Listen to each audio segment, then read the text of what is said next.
మన ప్రభు అయిన యేసుక్రీస్తు పరిశుద్ధ నామములో ఈ పాడ్కాస్ట్ ద్వారా వాక్యం వింటున్న ప్రతి వారికి నా హృదయపూర్వకమైనటువంటి వందనాలు. దేవుడు మిమ్మను దీవించునుగాక. ఆమోసు గ్రంథము 9వ అధ్యాయము 12వ వచనం. పూర్వరీతిగా దానిని మరలా కట్టుదును, ఇలాగు జరిగించు యెహోవా వాక్కు ఇదే. చదివినటువంటి వాక్య భాగంలో మనం ఆరాధిస్తున్నటువంటి ప్రభు ఒక ప్రోత్సాహాన్ని, ధైర్యాన్ని పురుకొల్పేటువంటి ఒక వాక్కును సెలవిస్తున్నారు. అదేదనగా పూర్వరీతిగా దానిని మరలా కట్టుదును. ఆయన ఎప్పుడు కూడా తన జనులు కట్టబడాలని కోరుకునేవాడు. పడిపోయి అవహేళనలతోనూ, నిందలతోనూ, అవమానాలతోనూ అనగార్చివేయబడినట్లుగా ఉనుట ఆయన ఉద్దేశము కానే కాదు. అందుకే అంటారు ప్రభు, నేను ఏర్పరచుకున్నటువంటి నా జనులైనటువంటి మీరు తలగానే ఉంటారు కానీ తోకగా మీరు ఉండరు. అనేక జనములకు అప్పిచ్చువారుగానే ఉంటారు కానీ అప్పు చేయువారుగా మీరు ఉండరు అని అంటున్నారు. ఆ మాట సెలవిచ్చినటువంటి ప్రభువే నేడు సెలవిస్తున్నారు. పూర్వరీతిగా కట్టబడినట్లుగా నేను మరలా మిమ్మను కడతాను. ఒకప్పుడు ఏ వైభవం ఉందో, ఒకప్పుడు ఏ ఉన్నతమైనటువంటి ఆధ్యాత్మిక స్థితి ఉన్నదో, ఒకప్పుడు ఎంత వైరాగ్యం కలిగి ఉన్నారో ఆ పూర్వ రీతిగా నేను మరలా మిమ్మను కడతాను. పడిపోయిన వారిని చూచి సంతోషించేవాడు సాతాను, పడవేయాలని ప్రయత్నించేవాడు కూడా సాతానే. పడిన వారిని చూచి నవ్వేవాడు సాతాను.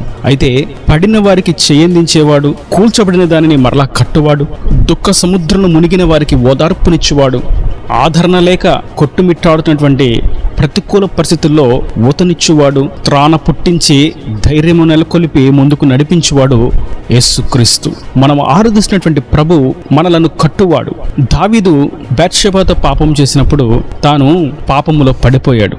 అయితే ప్రభు దావీదును విడిచిపెట్టలేదు. కారణం ఏదనగా దావీదు తాను పాపము చేశాడన్న సంగతిని గుర్తించి దేవుని దగ్గర పశ్చాత్తాపడ్డాడు. ప్రభు అన్నారు, నేను నిన్ను మరలా కడతాను. పూర్వం ఉన్నట్లుగా, పూర్వం ఏ వైభవంతో నీవు ఉన్నావో, పూర్వం ఏ శక్తి చేత నీవు నిలిచి ఉన్నావో, ఏ ఆత్మాభిషేకం కలిగి ఉన్నావో నీకు మరలా నేను దాన్ని అనుగ్రహిస్తాను, నీవు మరలా కట్టబడతావు అని దావీదును దేవుడు మరలా తన సన్నిధికి, తన హక్కుకు చేర్చుకున్నాడు. తనను అనేక జనములకు ఆశీర్వాదకరంగా, దీవెనకరంగా అతని కిరీటం తరతరములకు తేజరిల్లినట్లుగా ప్రభు చేశారు. నేటి వాక్యం వింటున్నటువంటి నా ప్రియ సహోదరులారా, ఏ విషయాల్లో మనం కూల్చబడినట్లుగాను, పడవేయబడినట్లుగాను, కృంగినట్లుగాను, అణచివేయబడినట్లుగాను ఉన్నాము, ప్రభు సెలవిస్తున్నారు, నేను పూర్వరీతిగా మరలా దాన్ని కడతాను. ఒకప్పుడు మంచి చదువు, ఒకప్పుడు మంచి ఉద్యోగం, ఒకప్పుడు మంచి వ్యాపారం, ఒకప్పుడు గౌరవ మర్యాదలు, ఒకప్పుడు మంచి ప్రార్థనా జీవితం, ఒకప్పుడు మంచి పరిశుద్ధమైనటువంటి జీవితం, ఒకప్పుడు ప్రతిష్టత కలిగినటువంటి ఆత్మీయ విలువలు కలిగినటువంటి జీవితం, ఒకప్పుడు సమాధానకరమైనటువంటి జీవితం, ఒకప్పుడు ఐక్యత కలిగినటువంటి జీవితం. కానీ అపవాది వేసేటువంటి అగ్ని బాణాల చేత ఈ కట్టబడుతున్నటువంటి ఆత్మ సంబంధమైనటువంటి జీవితం కూల్చబడుతూ వస్తూ ఉన్నది. ప్రభు అంటున్నారు, పూర్వం ఉన్నట్లుగా నేను మరలా కడతాను. పూర్వం ప్రార్థన చేసినటువంటి ఆ ప్రార్థన జీవితాన్ని మరలా నీకు ఇస్తాను. పూర్వము ప్రవచించినటువంటి ఆ ఆధ్యాత్మిక విలువను, శక్తిని మరలా మీకు ఇస్తాను. పూర్వం అనేకులకు సువార్త ప్రకటించేటువంటి భారమును మరలా మీకు ఇస్తాను. పూర్వం సంపాదించినటువంటి మంచి సంపాదనను నేను ఇస్తాను. పూర్వం కోల్పోయినటువంటి మంచి శ్రేష్టమైనటువంటి ఉద్యోగం మరలా మీకు ఇస్తాను. పూర్వం నష్టపోయి విడిచిపెట్టినటువంటి వ్యాపారాన్ని తిరిగి మరలా మీకు ఇస్తాను. ప్రభు ఎప్పుడు కూడా మనం కోల్పోయిన దాన్ని ఆశీర్వదించి మన చేతిలో పెట్టువాడు. పేతురును ప్రభు పిలిచారు. సీమోను, నీవు నన్ను వెంబడించు అని అన్నారు. పేతురు అన్నాడు, ప్రభువా, నేను చేపలు పట్టుకోవాలి, నా కుటుంబాన్ని పోషించుకోవాలి, నాకు చాలా బాధ్యతలు ఉన్నాయి, నాకు చాలా బంధాలు ఉన్నాయి, నేను బాధ్యత కలిగినటువంటి ఒక కుటుంబ సభ్యుడును అని మాట్లాడుతూ ఉంటే ప్రభు అన్నారు, నీవు చేపల పట్టడం విడిచిపెట్టు, మనుషులను పట్టేటువంటి జాలరుగా నేను నిన్ను చేస్తాను అని. దాని అర్థం సీమోన్ అనుకున్నాడు, నేను ప్రభువును వెంబడిస్తే నేను ఒక పేతురు వలె, ఒక బండ వలె, ఒక రాయి వలె, ఒక శిష్యుడి వలె మిగిలిపోతానేమో, నేను ఏమీ చేయలేని వానిగా నా చేతికి వచ్చినటువంటి పనిని, ఆ నేర్పరైనటువంటి నిపుణతను నేను కోల్పోతానేమో అని అనుకున్నాడు. కానీ ప్రభు అన్నారు, నీవు పూర్వరీతిగా ఏ విధంగా చేపలు పట్టే విషయంలో నేర్పరి అయి ఉన్నావో, ఏ విధంగా చేపలు పట్టే విషయంలో జ్ఞానంగా వ్యవహరిస్తావో, నీకు నిపుణత ఉన్నదో, నీకు జ్ఞానం ఉన్నదో, అదే జ్ఞానాన్ని నీకు ఇస్తాను. అయితే నీవు మనుషులను పట్టే విషయంలో నువ్వు ఆ జ్ఞానాన్ని వినియోగించాలని ప్రభు పేతురుకు సెలవిచ్చారు. నేటి వాక్యం వింటున్నటువంటి నా ప్రియ సహోదరులారా,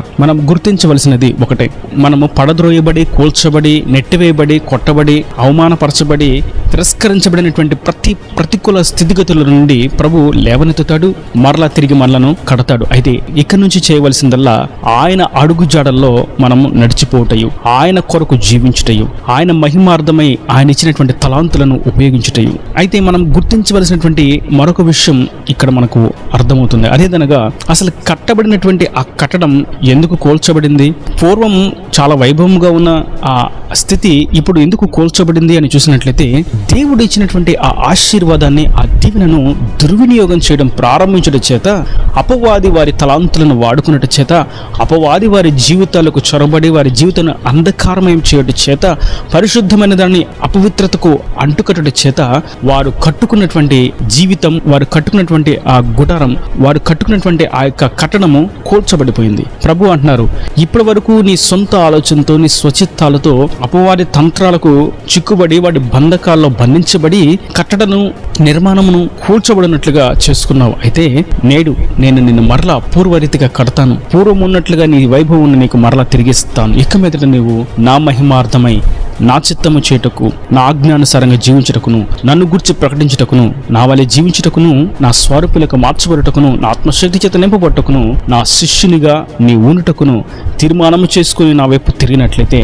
నిన్ను మరలా కట్టి పూర్వము ఉన్నట్లుగా నేను ఆశీర్వదిస్తానని ప్రభు సెలవిస్తుండగా, మనం ఏ విషయాల్లో పడిపోయి కూల్చబడి అణిచివేయబడి ఉన్నామో ఆ పరిస్థితులకు హేతువైనటువంటి ప్రతి అవిధేయతను ప్రభు సన్నిధిలో ఒప్పుకొని విడిచిపెట్టి ఆయన అడుగుజాడలలో సాగిపోయినట్లయితే ఆయన పూర్వరీతిగా మరలా కడతాడు. మన ఆరోగ్య స్థితిని కడతాడు. పూర్వం ఆరోగ్యవంతంగా ఉన్నప్పుడు ఆ ఆరోగ్యాన్ని లోక సంబంధమైనటువంటి ఇచ్చల కొరకు ఉపయోగించి శరీరానికి అనారోగ్యం తెచ్చుకుంటే ప్రభు అంటున్నారు, నేను మరలా నీకు ఆరోగ్యాన్ని ఇస్తాను. అయితే ఈ ఆరోగ్యాన్ని బట్టి నీవు నా అడుగు జాడల్లో నడవాలి అని. నీకు పూర్వం మంచి సంపాదనను ఇచ్చాను, అయితే ఆ సంపాదనను దేవుని పని కొరకు ఉపయోగించగా, దేవుని ఉద్దేశాన్ని నెరవేర్చడానికి ఉపయోగించగా, స్వచిత్తాల కొరకు, విలాసవంతమైనటువంటి జీవితం కొరకు, సుఖభోగాల కొరకు వ్యర్థంగా ఖర్చు పెట్టి ఉన్నాం. నేను నీకు మరలా ఆ ఆశీర్వాదాన్ని ఇస్తాను. అయితే నీవు దేవుని ఉద్దేశాన్ని నెరవేర్చడానికి, దేవుని పని కొరకు, దేవుని మహిమార్థమై ఉపయోగించడానికి, వినియోగించడానికి అడుగు వేయాలని. పూర్వం చదువుల్లో జ్ఞానం అనుగ్రహిస్తే ఆ జ్ఞానాన్ని పాపం చేయడానికి ఉపయోగించి అజ్ఞానిగా మిగిలిపోయో ఆ జ్ఞానం నీకు ఆశీర్వాదకరంగా మార్చబడలేదు. అయితే నేను మరలా జ్ఞానాన్ని ఇస్తాను, పడిపోయిన దాన్ని మరలా కడతాను. అయితే ఇప్పుడు నీకు ఇచ్చేటువంటి జ్ఞానం నా ఉద్దేశాన్ని, నా చిత్తాన్ని, నా రాజ్య వ్యాప్తి కొరకు నువ్వు వినియోగించాలని. ప్రభు ఎప్పుడు కూడా ఆయన ఇచ్చినటువంటి ఆశీర్వాదాన్ని వెలుగువంతంగాను, ఇతరులకు ఉపయోగార్థంగాను, అనేకులకు మాదిరికరంగాను, అందరికీ సంతోషాన్ని పుట్టించేదిగాను ఉండాలని ప్రభు కోరుకుంటారు. అయితే ఆ కట్టబడిన, ఆ పొందుకున్న ఆశీర్వాదం ఎప్పుడైతే ఇతరులకు దీవెనకరంగా మార్చబడక, ఇతరులకు శాపంగా మార్చబడుతుందో, ఇతరులకు ఇబ్బందికరంగా మార్చబడుతుందో, అపవాది వాటిని సులువుగా కీడుకు మార్చివేస్తాడు. కనుక మనం ఆయన ద్వారా కట్టబడతాము, ఆయన ద్వారా దీవెనలను, ఆశీర్వాదాలను పొందుకుంటాము అన్నటువంటి విశ్వాసం ఉంచి ఇక మీదట జరిగేటువంటి ప్రతి ఆశీర్వాదాన్ని, ఇక మీదట జరిగేటువంటి ప్రతి దీవెనకరమైనటువంటి సన్నివేశాన్ని, ఇక మీదట వచ్చేటువంటి ప్రతి ఆశీర్వాదాన్ని, సమృద్ధిని, సమస్తమును కూడా దేవుని చిత్తానుసారంగా అనుభవిస్తూ దేవుని చిత్తాన్ని చేయడానికి ముందుకు సాగినట్లయితే పూర్వము కోల్పోయిన దానికంటే కూడా రెట్టింపు ఆశీర్వాదాన్ని ఆయన ఇస్తాడు. కనుక అట్టి విధంగా మనం ఆయన చేత కట్టబడిన వారంగా ముందుకు సాగిపోదాం. ఆయన చేత కట్టబడినటువంటి కట్టడ ఏది కూడా అపవాది యొక్క అగ్ని బాణాలకు గురి కాలేదు. ఒకవేళ అపవాది ప్రయత్నం చేసినప్పటికీ దాన్ని కూల్చలేడు. ఎందుకంటే ప్రభు అంటున్నారు, నేను నా జనులకు ప్రాకారంగా ఉంటాను. ఇంకా అంటారు ప్రభు, అగ్ని ప్రాకారంగా ఉంటాను అని. కనుక ఆయనే మన ప్రాకారం అయినాడు, మనలను ఆయన కట్టువాడుగా ఉన్నాడు.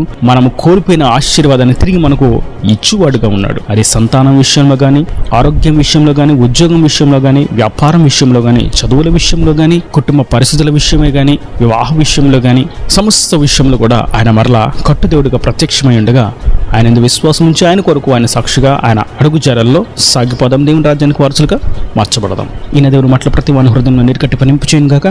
ఆమేన్. God bless you. తలలో వంచి కన్నులు మూసినట్లయితే మీ కొరకు చిన్న ప్రార్థన. ప్రేమ స్వరూపి కరుణ కటాక్షం గల తండ్రి, నా ప్రభువైన వాక్యం ఉన్న ప్రతి వారిని మీరు నిండాలుగా దీవించండి.